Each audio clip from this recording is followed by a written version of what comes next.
Well, I am wearing the colors of the team that won tonight. That's my favorite team. And a lot of people say, hey, the Kansas City Chiefs, why don't you pull for a Texas team? And I remind everybody that's the old Dallas Texans team that Lamar Hunt moved up to Kansas City. So I'm still rooting for Kansas City.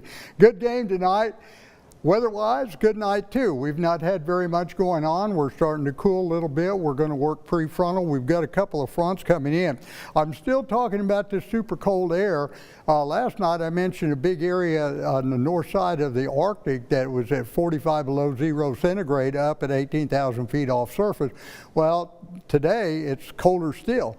We're going to have to watch the wave pattern around the northern portion of the northern hemisphere, because very easily in the not too distant future we could start dropping some super cold air south. I said yesterday, and I'll say again today, I don't have a good source of moisture yet because the troughs that are coming down tail too far back out into the Pacific. If we can generate a little low in the tail end of a trough, then we can start talking moisture. Right now we're not talking much.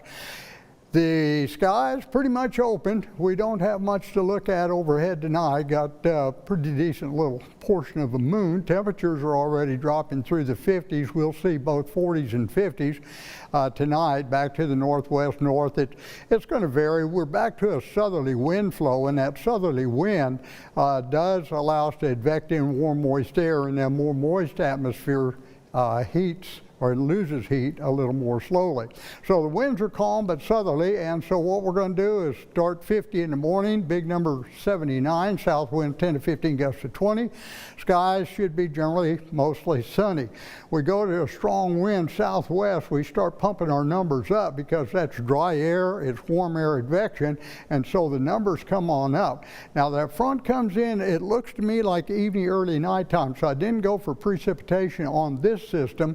We're going to cool down then as it goes through, but end of the weekend we'll get another front. That looks like a morning front, a little more moisture, so I did go for a little wet stuff with that. And we'll be back after the break.